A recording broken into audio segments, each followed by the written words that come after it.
Hello, you guys. How are you guys? Hey, Heather. Hey, Emma. Or I said, hey, Emma. Hey, Nay. I was reading your comment. Hey, Luana. Hey, Vicky. Jane Doe. Hey, Jana. West Virginia Holler Girl. Hey, Shay Benet. The Eye in the Sky. Dolores. How are you guys? Hey, Cool Gamer. Peyton. Big Boy. Thank you guys for being here.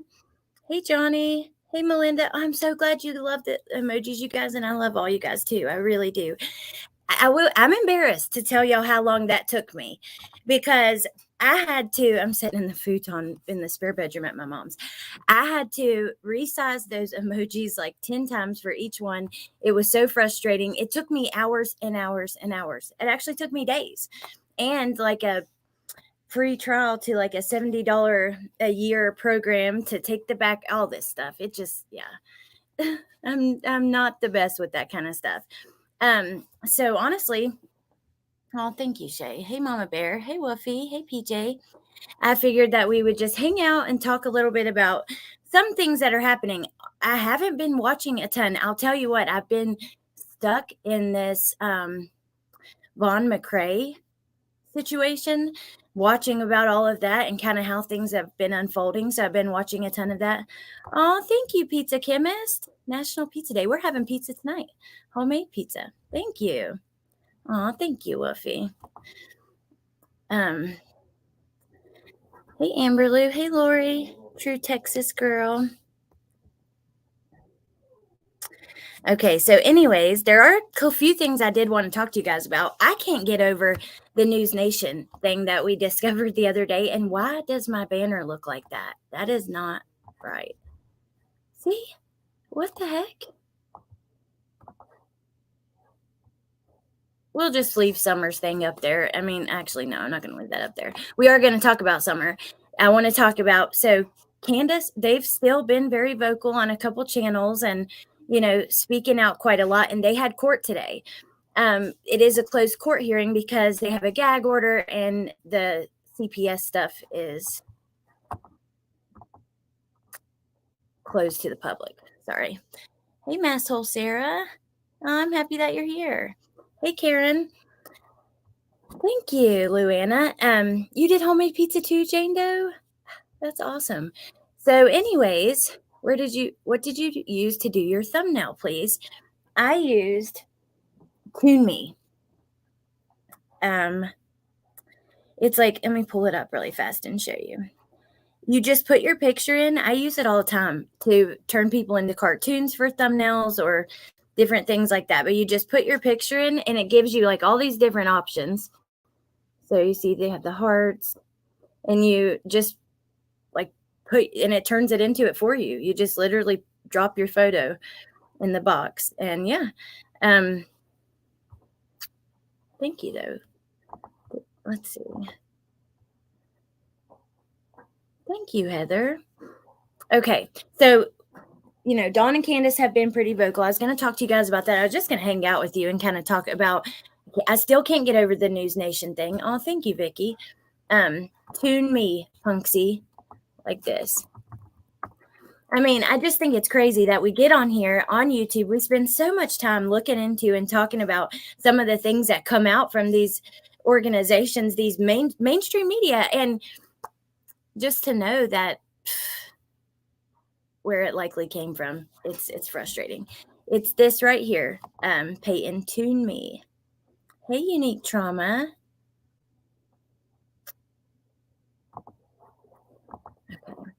Okay, so one of the things we're going to talk about, another thing besides Summer and the News Nation, is the Lindsay Clancy. Evil Exists put out a really interesting video. Let me show you guys. Hold on, I'm actually going to turn my camera off because when I'm showing a video, it does better without the camera.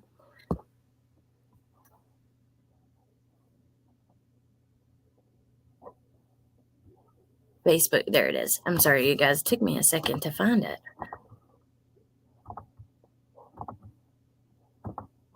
Okay. I've been getting paid $1,000 a month, if not more, just from this app on my phone. And I don't know how to feel about the Lindsay Clancy case. It's a tough one. She was on a whole range of medicines that could have really messed with her brain chemistry. But then again, prosecutors say it was planned. I've been really digging into this case, and I want to share some posts that she made on Facebook. It seems Lindsay belonged to many Facebook parenting groups, where she would ask for advice. In this post, she says she is looking for some advice, solidarity, ideas, something, anything. The post then goes on to talk about her Okay, so this is alarming, and I would like to spend some time really looking for little odds and ends in this case. And maybe we'll do that and do a live like I used to do on Idaho, like going through all the different social media, finding all the interesting things and putting it together and having the discussion. But when I heard this today, I don't know, you guys, things are starting to not look, my opinion is shifting. So Lindsay posted this May 5th, 2021. Hello, lovely parents. I'm looking for some advice, solidarity, ideas, something, anything. I am truly finding my 19-month-old to be the most difficult human I have ever encountered. I mean that with all of the love in my heart, but I honestly cannot make it through a day without getting so frustrated with him. He's not my first child, so not to compare because I know that every child is different, but just for background, this isn't my first rodeo. 19-month-old son, who she says is the most difficult human she's ever encountered, and been that way since he was 8 months old. Okay, I'm going to read it so we're not, yeah. Every single thing with him is a battle, and it has been this way for a while, since he was maybe 8 months old. I really try to pick my battles and only do what's completely necessary. But I mean everything. Getting out of his crib in the morning and going downstairs, changing his diaper, getting him dressed, getting him in his seat to eat, these things, oh my God, why are you... getting him in the car seat, getting him out of the car seat, putting on his jacket and shoes to go outside, having him come inside when it's time, going to sleep for his nap and at night. He fights me every step of the way. With all of these very normal daily activities, it constantly feels like I have to force him to do these things, which feels so wrong, but he is always fighting me and crying about doing these very normal things.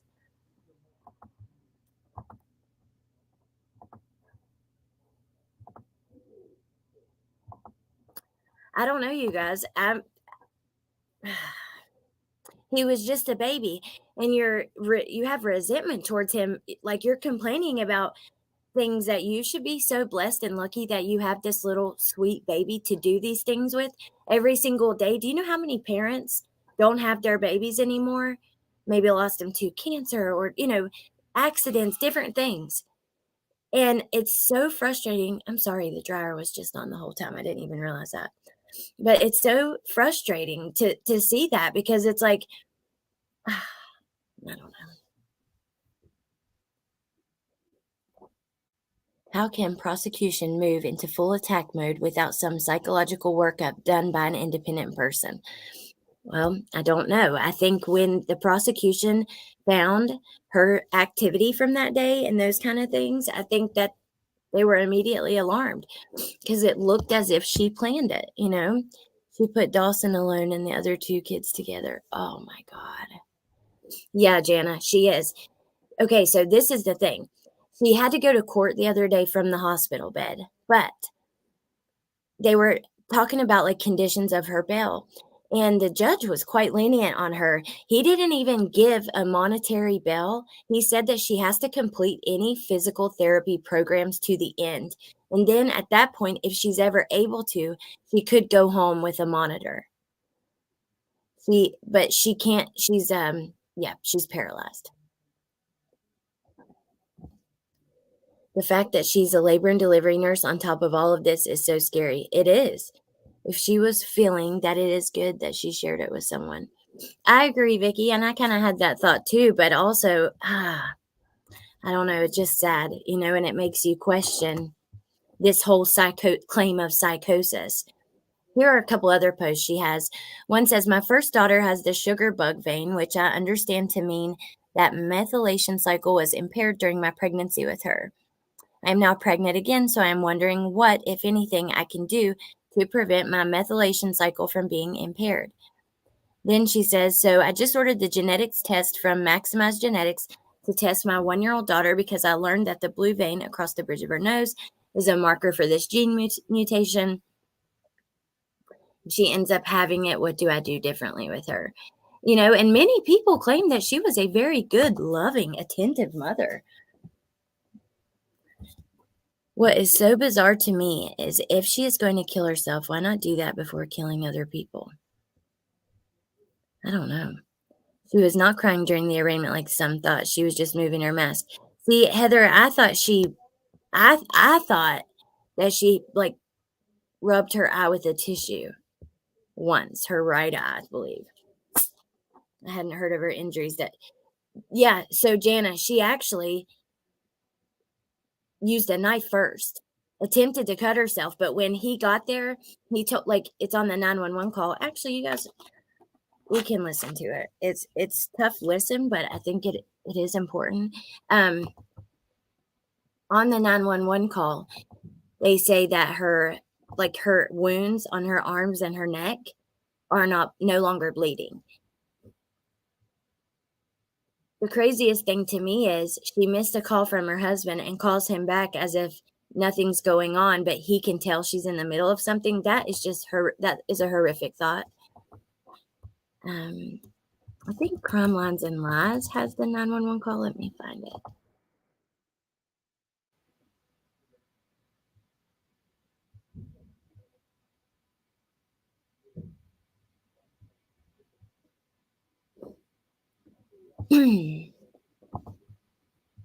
Sorry, you guys.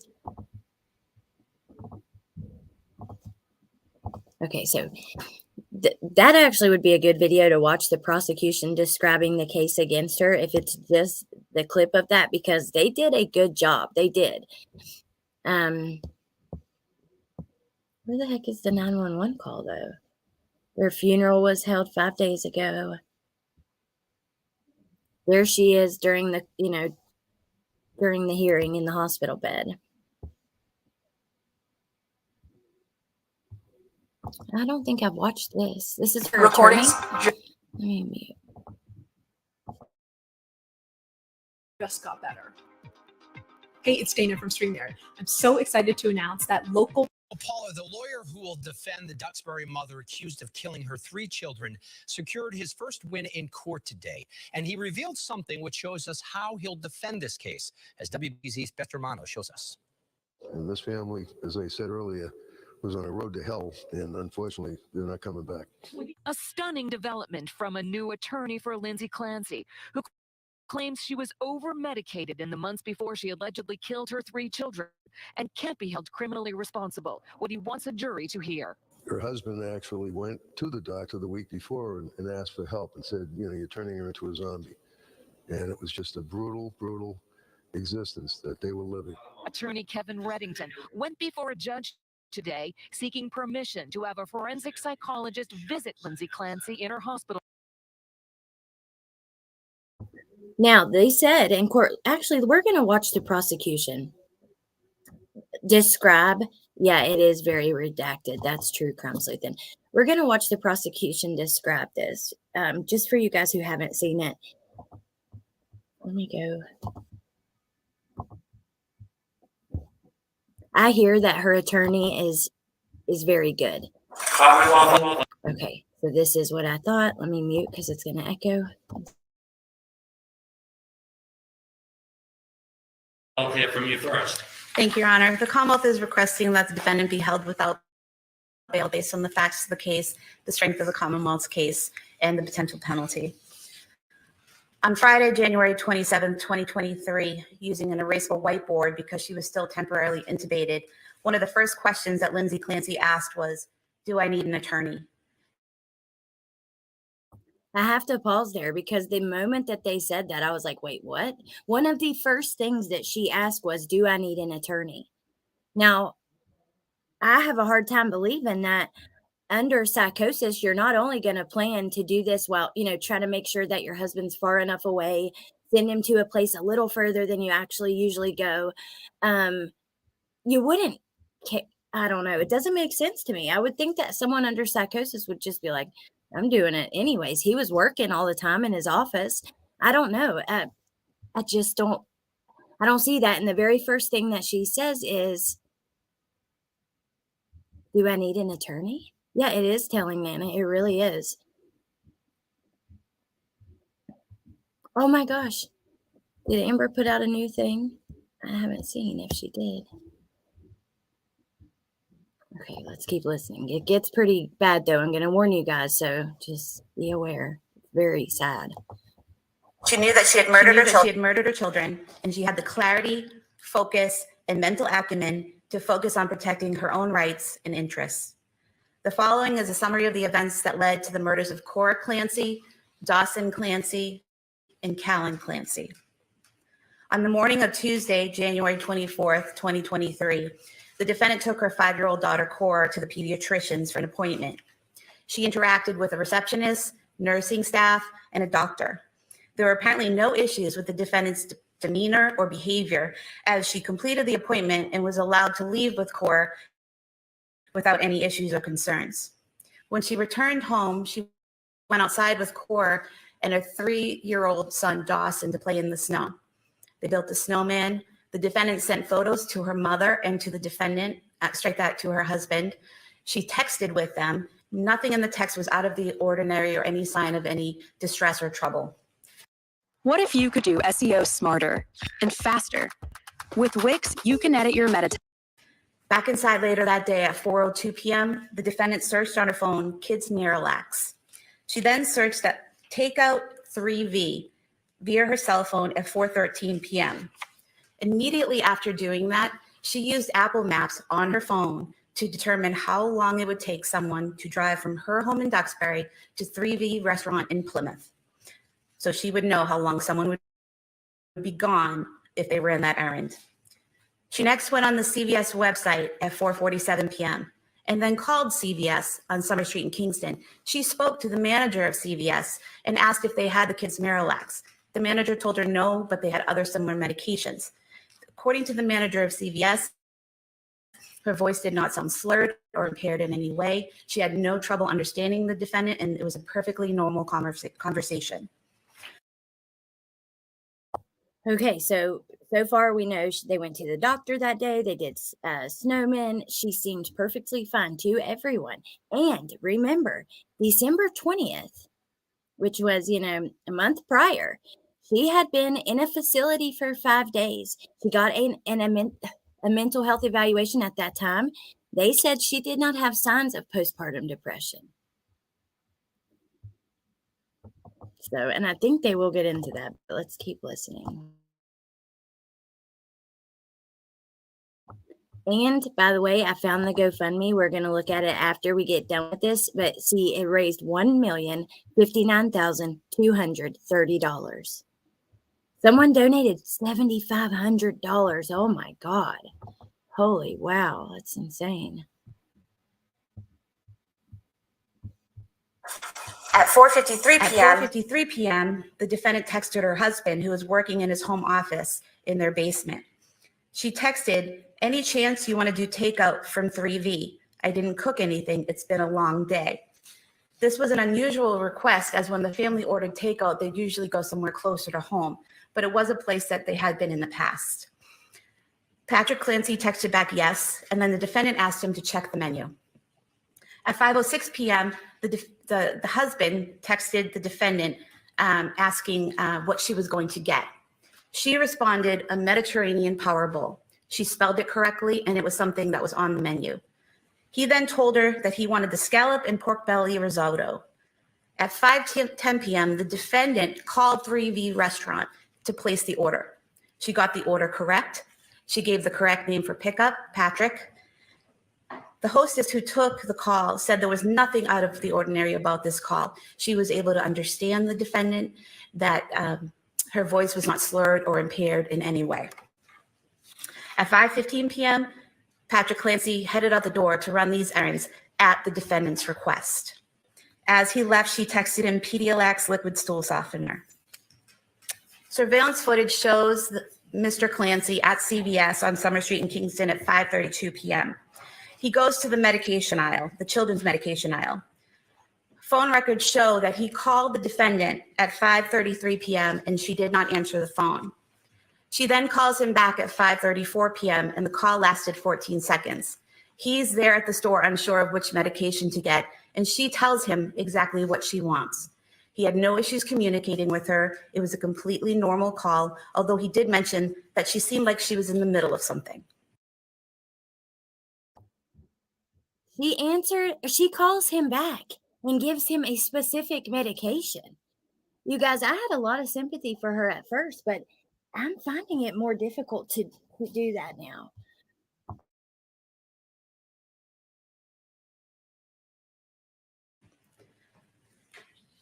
He is on surveillance footage during this time, exiting that aisle and appeared to be using his phone. He then heads to the register, makes his purchase, and leaves the store at 5:37 p.m. He's next seen on footage at 3V restaurant at 5:54 p.m. He picks up the food and he's out of there within a minute. When he arrives home, the first thing he noticed was the silence. He did not see or hear the defendant or the children. He actually called her cell phone at 6:09 p.m. looking for them, and she did not answer. He went to their bedroom on the second floor and the door was locked. He was able to open it, and when he looked inside, he saw blood on the floor in front of a full-length mirror and the window open. He immediately runs downstairs and into the backyard where he finds the defendant laying on the ground. She appeared to have cuts on her wrists and neck, but he stated to 911 that those wounds were no longer bleeding. You save big this home and auto bundle, Extravafesta Save-a-thon. Time to ring the savings bell. She was conscious. He called 911 during this time. Okay, you guys, so this part is horrific. Just be warned. And I don't like to do trigger warnings. It's true crime. But we are talking about, oh God, just one of the most, horrific things that could ever happen to a baby. So, yeah.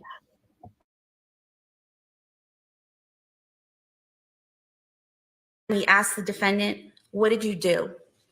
She responded to him, "I tried to kill myself and jumped out the window." During the 911 call, Patrick can be heard asking the defendant, "Where are the kids?"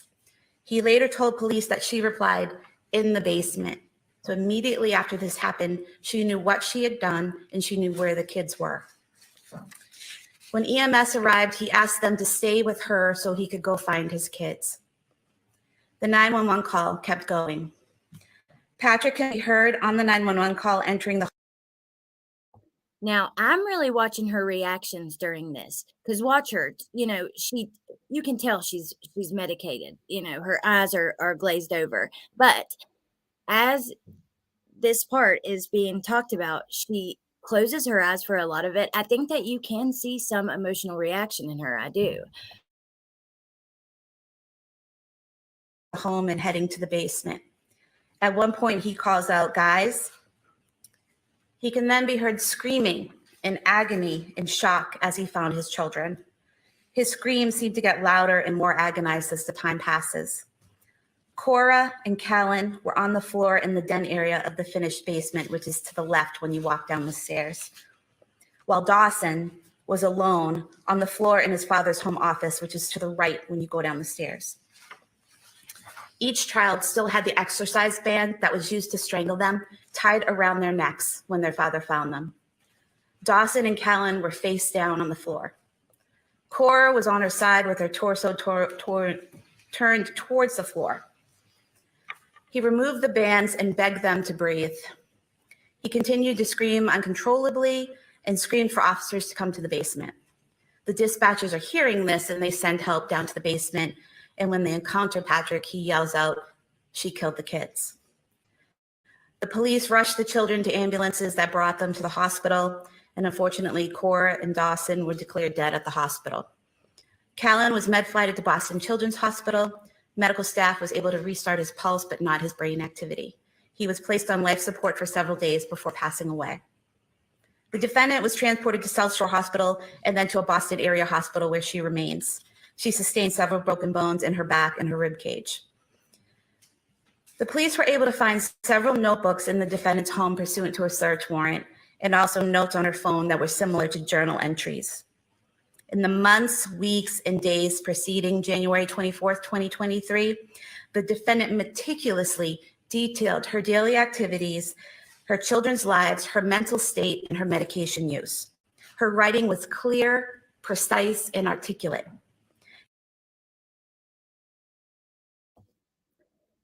Mama Bear, I'm torn as well, but this is where my mind goes. It's like, okay, I do believe that she had some mental health issues going on. I think anybody who could do anything like this definitely has mental health issues going on. But where do we draw the line? Does Brian Koberger have mental health issues? Candace and Don surely have mental health issues. You know what I mean? These people, I'm not saying they did anything. I'm just saying if it turned out that they did, you know, they have mental health issues. Most killers do, right, to an extent. So I don't know. Why was she documenting her mental state? She was journaling, and it was probably part of her therapy, but I don't know, I in this guy. I don't know. I believe she was sick. I don't know where the line is, you know, of that. Prisons are full of people with mental health issues. Yep. It is shocking, MK. Seems like she would have known how distraught she was inside and done something about it before committing a crime like this. Oh, that's such an important part to this story. What did Heather say? She was hospitalized for 5 days in January. She asked to be hospitalized again, and her insurance denied it. What are your thoughts on this, though? Our prisons are full of people with mental health issues. She was a nurse. They chart everything. Good point. Either way, to me, it seems greater society should be protected from her for the rest of her life. My first thought was looking for an acquittal. Oh, she was documenting her mental state per her psychiatrist orders. That's true, Mommy. We do. You guys, my anxiety has debilitated me in these last few weeks. Truly. So, I don't know. Doctors in this case need to be held accountable. It is a hard case, Amber. It is. We should cover it. There's maybe tomorrow, I don't know, I'm going to do like see all the little odds and ends I can find, like her Facebook post and those kind of things. At her, you know, posting that she resents that baby. And I don't know, it's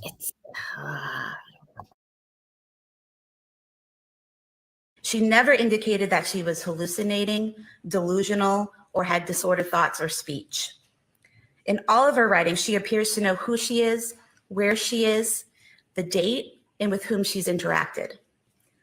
She wrote a note on her phone the day before killing the children, stating that she had, quote, a touch of postpartum anxiety, end quote, around returning to work.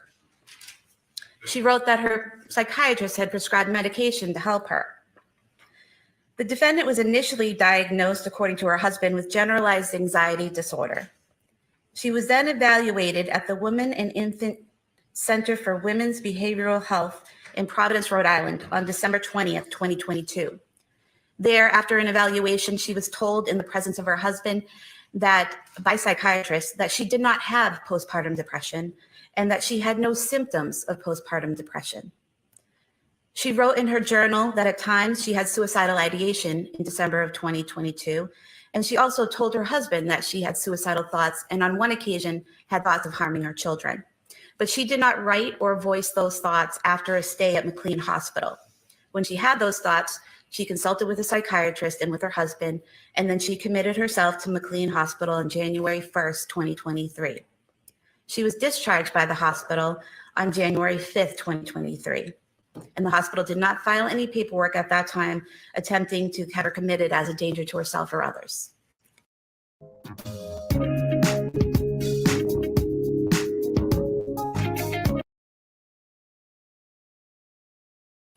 She also kept meticulous and detailed daily medication logs in a diary that she wrote.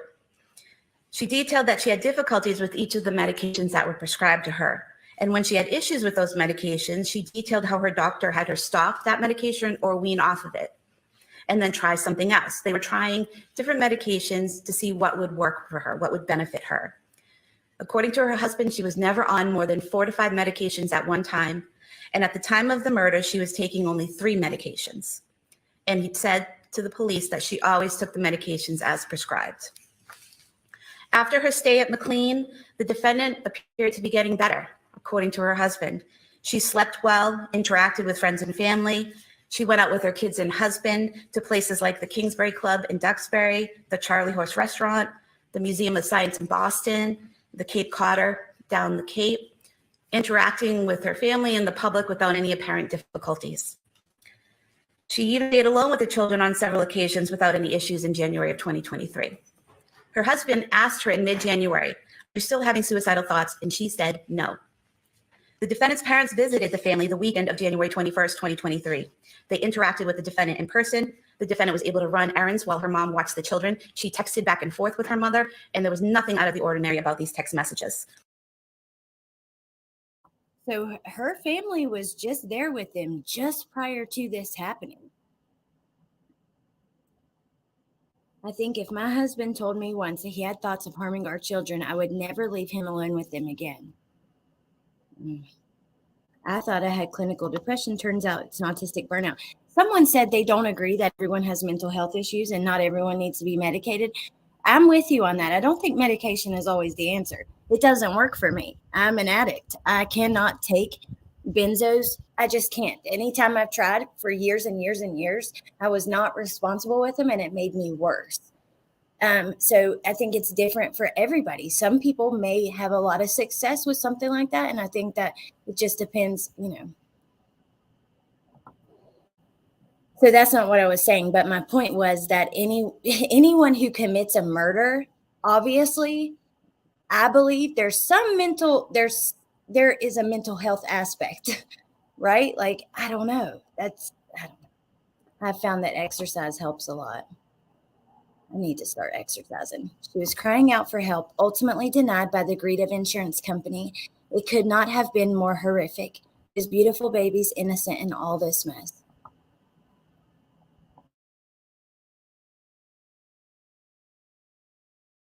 In fact, the defendant texted her mother on January 22nd, 2023 to ask how her ride home went.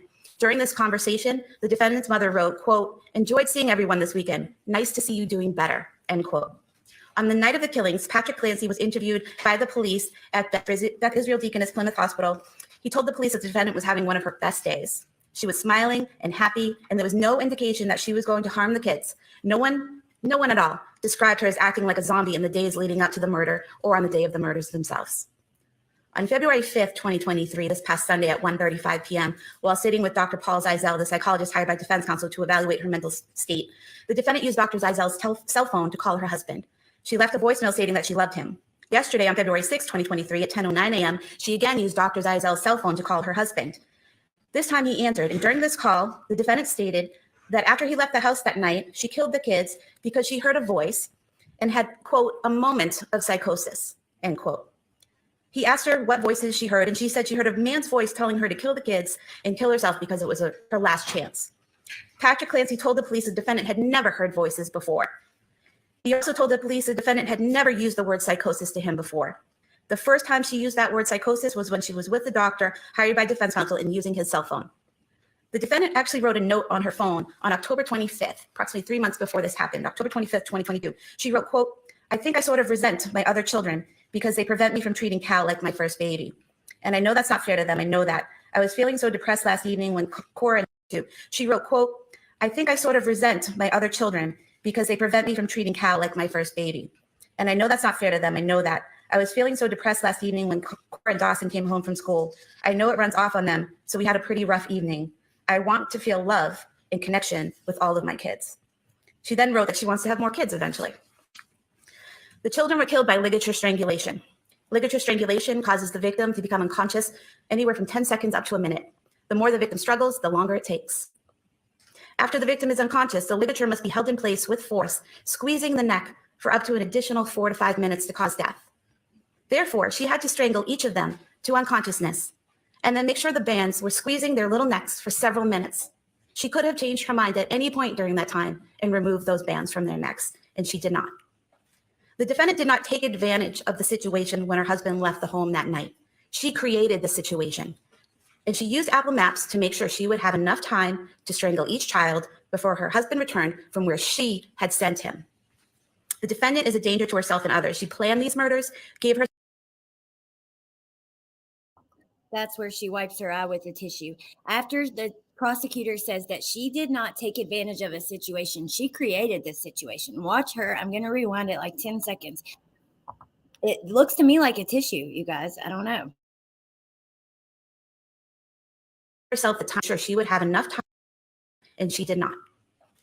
The defendant did not take advantage of the situation when her husband left the home that night. She created the situation, and she used Apple Maps to make sure she would have enough time to strangle each child before her husband returned from where she had sent him. The defendant is a danger to herself and others. She planned these murders, gave herself the time and privacy needed to commit the murders, and then she strangled each child in the place where they should have felt the safest, at home with their mom.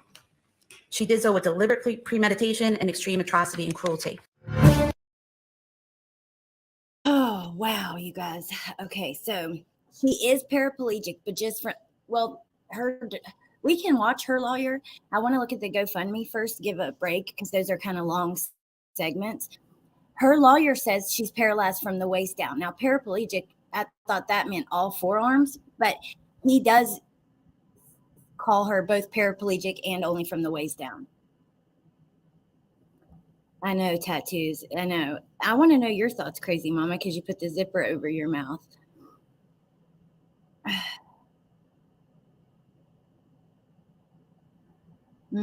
She's paralyzed from the belly down. Her lawyer explains it all. Quad is neck down. Okay, so let's go over to this GoFundMe for a moment.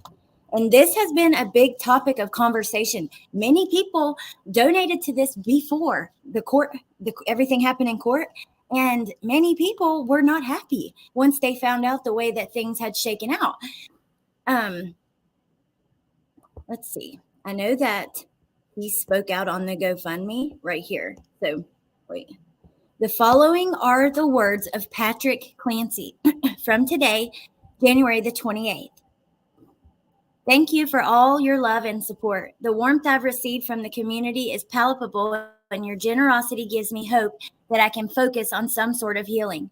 I've seen all of your messages and contributions, including some from people I haven't seen in over a decade and many I've never met. I see and appreciate every one of you.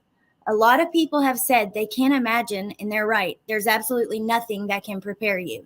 The shock and pain is excruciating and relentless. I'm constantly reminded of them, and with the little sleep I get, I dream about them on repeat. Any parent knows it's impossible to understand how much you will love your kids until you have them. The same goes for understanding the devastation of losing them. Cora, Dawson, and Callan were the essence of my life, and I am completely lost without them. My family was the best thing that ever happened to me. I took so much pride in being Lindsay's husband and a dad to Cora, Dawson, and Callan. I always reminded myself that each day with them was a new gift. Callan usually woke up first and would rest his head on my shoulder for a few minutes as he adjusted to morning. Dawson typically sang or spoke his thoughts out loud for a while before we'd go get him. Cora was a big girl and would simply walk downstairs. I can still vividly picture her coming into the living room each morning with her hair in a mess, smile on her face. We always started our days together, reading books, cuddling up on the couch, and playing with magnet tiles. I loved taking them places, whether it was scooting at Chandler Elementary vacation, skiing out on the boat to the beach, or Duxbury Beach, one of our favorite places on earth. They gave me purpose, and I never took it for granted. There is now a massive void where that purpose once was. Cora had an infectious laugh and was stunningly beautiful. She was the cautious one, but it was really because she was so caring. She used to say she wanted to be a doctor and a mama when she grew up, and she would practice by giving Callan checkups. If she was leaving the house to go somewhere, she would pick someone to take care of Caroline and Charlotte, her baby dolls. She had all of the doll accessories available, so her sitters were well equipped. Before she turned 2, she was already wrapping them in perfect swaddles. We would tell her she's such a good little mama. She loved all babies, both real and pretend. She loved sloths, unicorns, tea parties, going to lunch with Nana and Grandpa, and giving presents to people.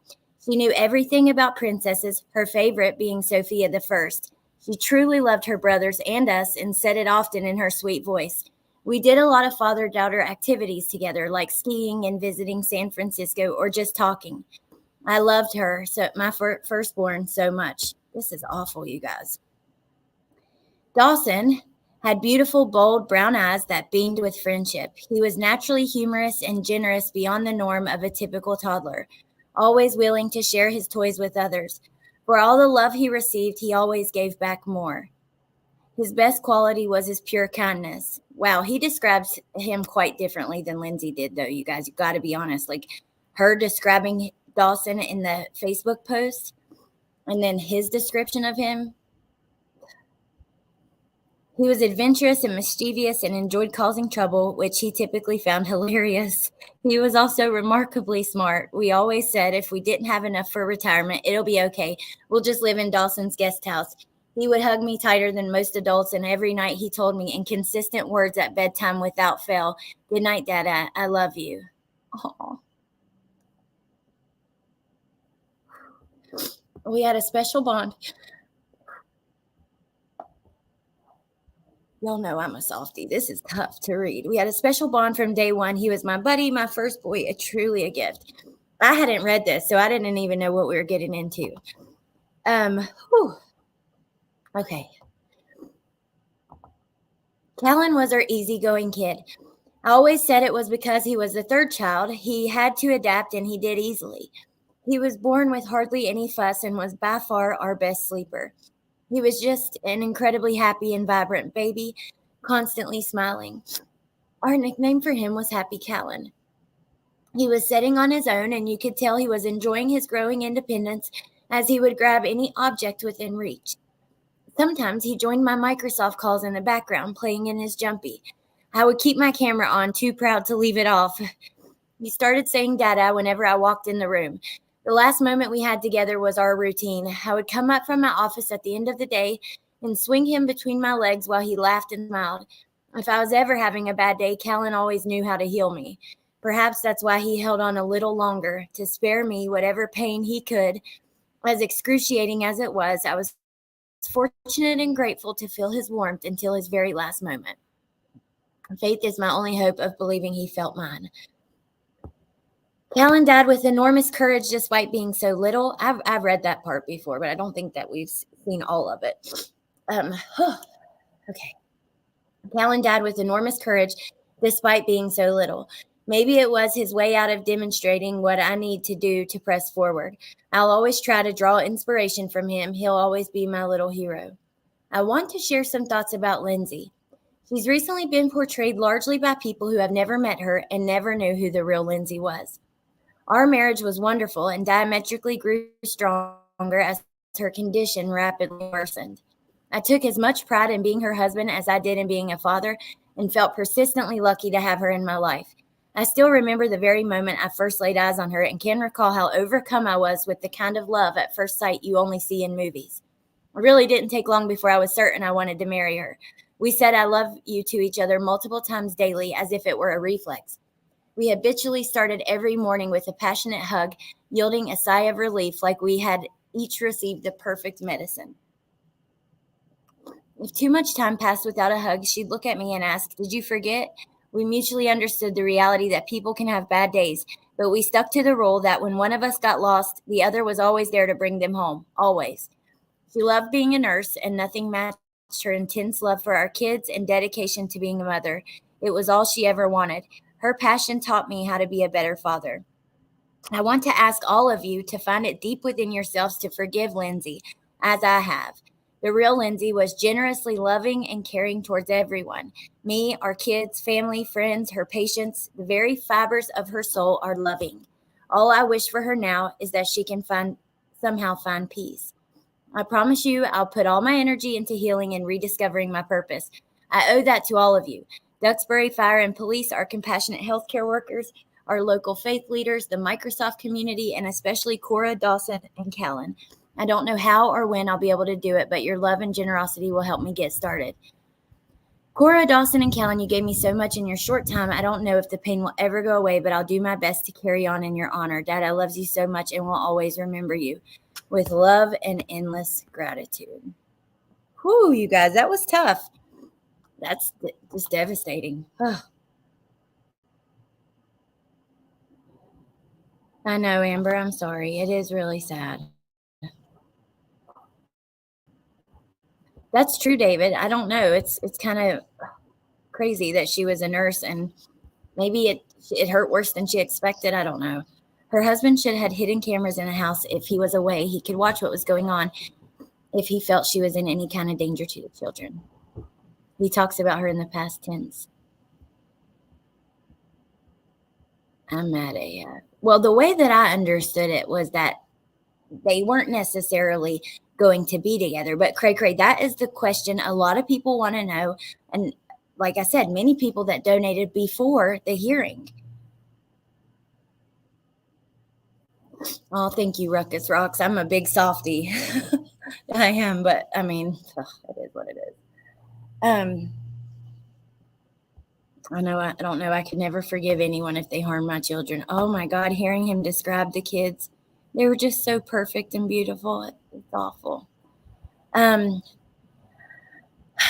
So her lawyer went on to, let's see if we have it. I do have it. I mean, I could speed it up and we could listen to it. We'll talk about Summer again later because this is getting kind of long. We'll just finish her lawyer, talk about that, and then, we'll discuss the rest another day.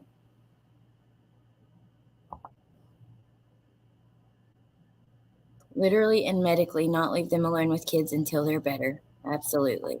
He's pleading with the public for grace and love. Gosh. Tess, I don't know. I don't know how you would. I don't know.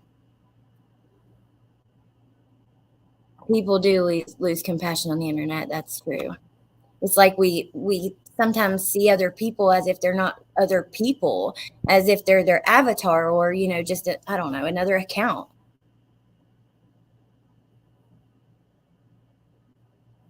Apparently, through the father's eyes, the family was perfect while his wife was on a horribly wrong medication nightmare.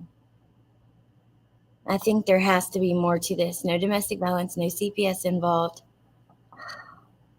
And it's not often that we see this with cases, honestly, that CPS has not been involved. There's no drugs in the house, things like that. Have you ever? Oh, shoot. Okay.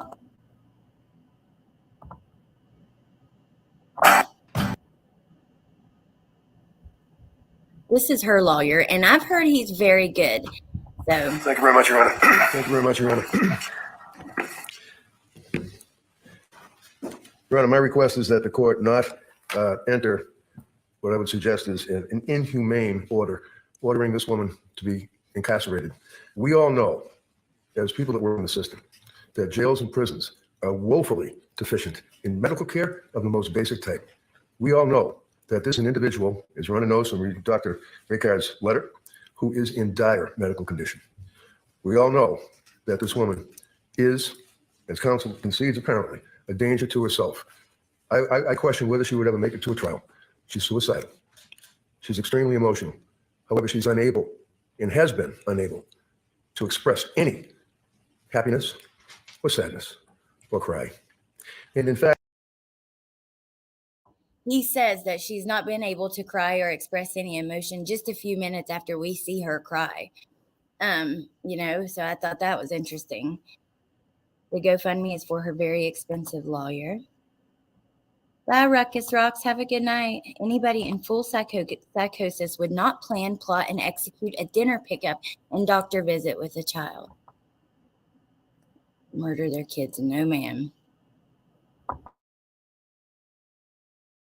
In fact, sometime about a month or two ago, she made the comment, I just wish that I could feel something.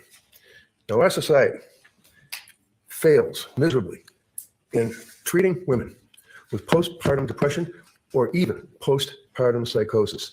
It's Medicaid, Medicaid, Medicaid. Throw the pills at you and then see how it works. If it doesn't work, increase the dose or decrease the dose.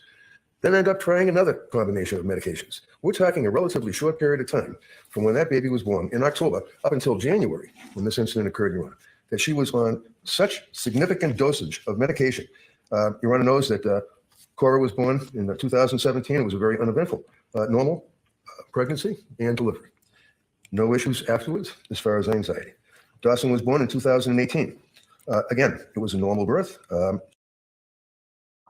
Elizabeth, I would tell you to all of them, and I know many of them off the top of my head, but her doctor's going to run through that list for us. Her doctor, I mean her lawyer, I'm sorry.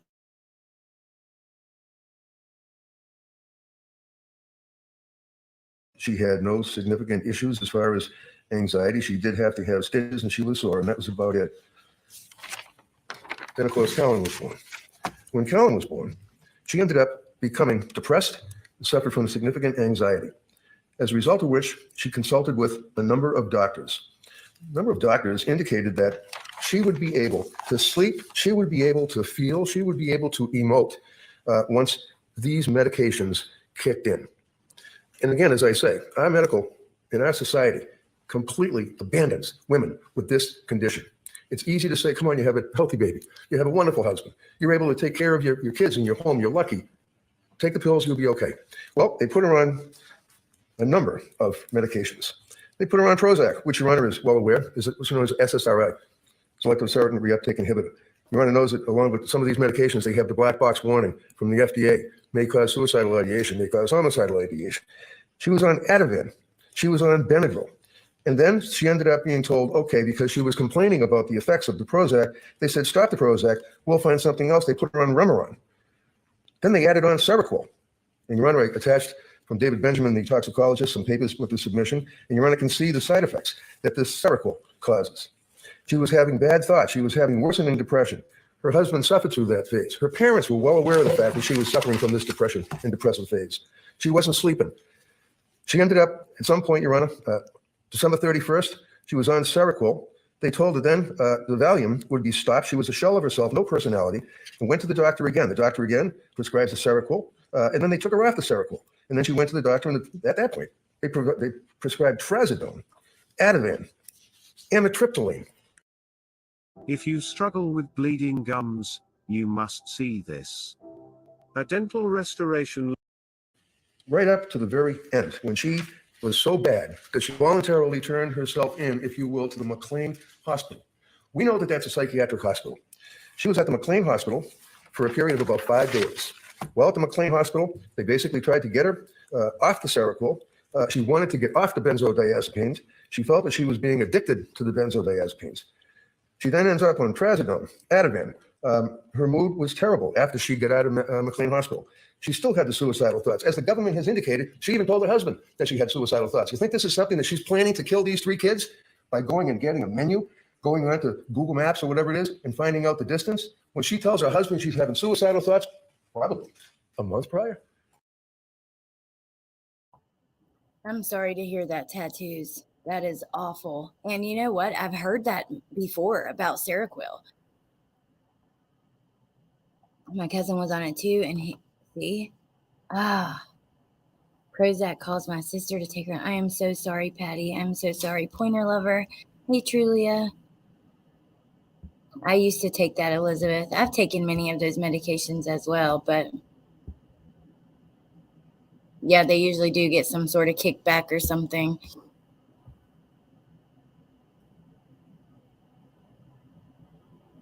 Hey girl, you're the only one that showed the original TikTok about BK being fired. Can you clip it so others can see? Just Samantha, thanks to you, because you helped us find it that day. But yeah, I could do that. You would think that more people would be talking about that, but okay, let's keep listening. When we went through his cabinets, he had 30 empty bottles of Seroquel, but he was buying them online. Oh, wow. That doctor needs their licenses to practice pulled ASAP. They're trying my husband trazodone because the thing isn't working. Hope the med works. I think some people have success with trazodone. Trazodone. That's true, Carol. Amitriptyline had me seeing people who were not there. Hey, Donna. Well, she says that she, heard a man's voice. My daughter's college is on lockdown. Person with a gun on campus. Oh, my God. Ava. Oh, my God. Hopefully everything's okay. Truly, it's awful. It really is.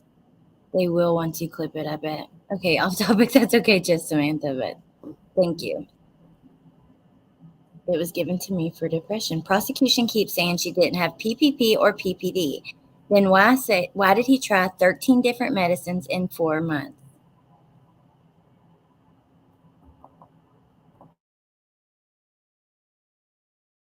Thoughts of hurting the children?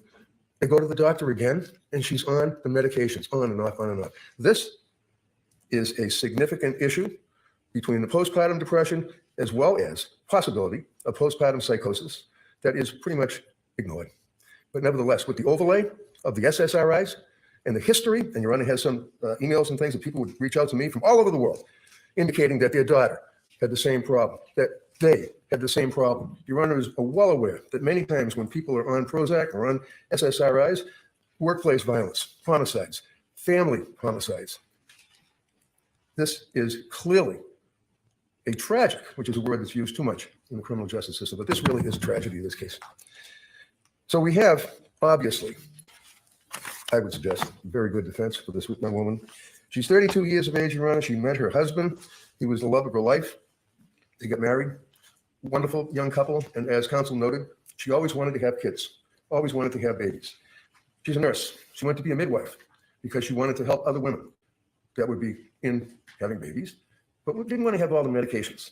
She was not a big medication person. Your Honor saw, I think there's probably close to 50 letters that have been submitted to you, and I know you read every one of them. The incredible outpouring of support by other nurses that work at Mass General Hospital. The fact that these women have a vigil, that they write the letters to this court imploring you to understand that you sentence, as far as bail issue, the woman before you, who was a beautiful person, who was thoroughly destroyed by these medications. That's for another day, obviously. A bail issue, bail argument. Your Honor is well aware under Commonwealth versus Vasquez at 481 Mass 750, Supreme Judicial Court indicated that this court, or the court, has vested in sound discretion of the bail judge. And the main considerations would be obviously the usual bail considerations: nature and circumstance of the offense, likelihood of success on the defense, roots in the community, and of course, as the in Vasquez case, as well as Commonwealth versus Herring, 489 Mass 569, defendants letters from her family, friends, letters from people she's known since the 6th grade that have stayed in touch with her. One thing that's a theme that is readily apparent is that Lindsay loved her children. That she would always, one of the letters said, she would always rub her belly, rub her belly. She had pictures of her pregnant, standing next to Patrick, hanging on the wall. I was in the house. The house is absolutely loaded with indicia of love for those kids. Photographs on the wall, little drawings, all sorts of games, toys, playpens, bassinets in the living room, in the dining room, the kitchen loaded with toys. Virtually the entire house, including their master bedroom. Toys, things for the kids. The war in Ukraine forced my family to flee. My sister, mother, and grandmother left their... This is not a situation, Your Honor, that was planned by any means. This is a situation. We're almost done, but I want you guys to hear the end of his argument, because he went to their house and he found like a little wish jar or whatever of hers where she wrote down all these little wishes, but I'll let him explain that to you. Does anyone know if her last birth was C-section? Her PPD and PPA can get worse for C-section moms. I'm curious her experiences during childbirth. I know the first two were normal. The last one, I don't remember. I know that they've mentioned it, but I don't remember exactly. Pill pushing pimps. A lot of them are, MK. That's just the truth. I just eat a bite of a special cookie for my anxiety, and that helps me. That's what I do too. That's really all I know to do right now. Me too, Nana Banana.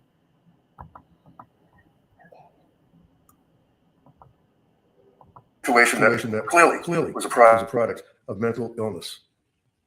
Now, under the Vasquez case, one of the issues, as I said, is whether or not there's a risk of flight. Now, I did submit to Your Honor a letter that was written by her physician, her attending surgeon, Nakul Rekha. This doctor was in surgery until 8:30 at night and actually took the time to write this letter for you to review. And I just want to make note that he makes reference to the fact that she is now in her 12th day of hospitalization following admission on January 25 after a 20-foot fall.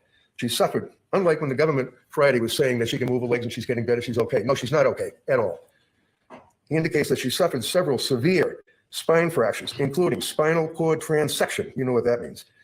At the level of T5, T6. As you know, she had surgery for this from the orthopedic spine surgical service who performed a decompression infusion.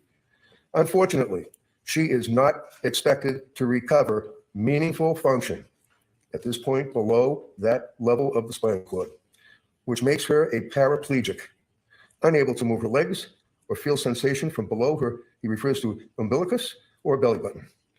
He says she has no function below this level. Additionally, less active issues include rib fractures in the chest, both sides, cervical spine fractures, necessitate the wearing of a collar around her neck due to the cervical spine fractures. She's paralyzed. The doctor indicates that she needs significant medical treatment. Doctor recommends that she would be discharged to Spalding Rehab. Now, you know that we have Spalding Rehab. You know that we have the Worcester Hospital. This court is vested under Vasquez with your authority to have this woman not held on bail. Perhaps put a GPS on her, I guess, if someone's concerned that she's going to miraculously recover, which isn't going to happen. As Your Honor knows, being a paraplegic, paralyzed, she can't move. Can't get off the bed. She can't walk. She can't even go to the bathroom. She has to have 24/7 medical care. Her emotional state is so bad that there is a significant fear of suicide. She has to have someone sit in the room 24/7 to watch her. They don't talk to her. They're not, chatting it up. They just sit there and watch out of that concern that she would commit suicide. So you have a paraplegic who can't walk, who is definitely a danger to herself, and the government wants to put her in where? Framingham State Prison? Plymouth House of Correction? There's no way that any humane person would do that, especially within the structure of our. I have to agree with him. We know that jails are notorious for MRSA and like infections and people can't even get general health care or mental health care. I mean, they have a really hard time just getting the basic care. I agree. I don't think that any humane person could ever put her in jail right now. She definitely needs medical care. I'm sorry, as a mother, I do not feel bad for her at all. She's getting what she deserves. She took precious babies' lives for selfish reasons. You don't have to be sorry. I love hearing all of your guys' opinions. Maybe strap her hands down. No, I understand. Where did that go? But should a person in his position be guilty of negligence for having left the children alone with her? If she's on Zoom, why is she wearing a mask? I think Nicole to cover her face. I thought the same thing.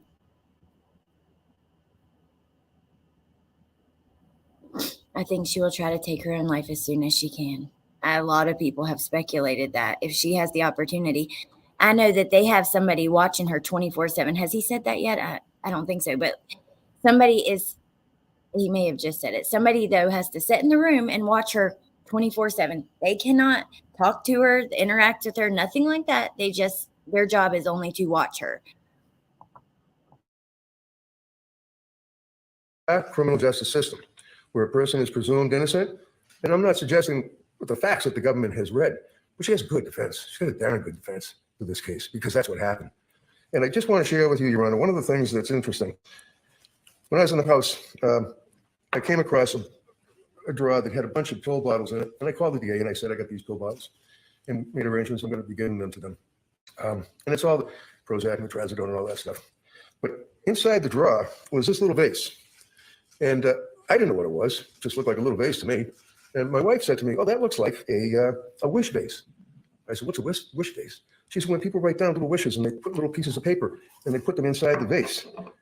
And there are literally dozens of these little pieces of paper that talk about Lindsay's wish for happiness and health for her children, that she could get pregnant again, that she would be able to be with her children little Colin, Dawson, Cora, that they would be happy, healthy, and successful. This is not a woman, Your Honor, that had any reason to harm those innocent children. Okay. If she has someone in the hospital room, she has to wear a mask. Just learned from personal experience. Wow. Not in North Carolina, because that's crazy. I don't know. When I took the kids to the doctor recently, like once you got in their room, well, they're kids, so that could be different, but they were able to take theirs off and they had COVID. But I work in a hospital. All employees and patients must wear a mask still. Okay. Well, probably to protect that other person with her. But interesting. Thank you, Punksy.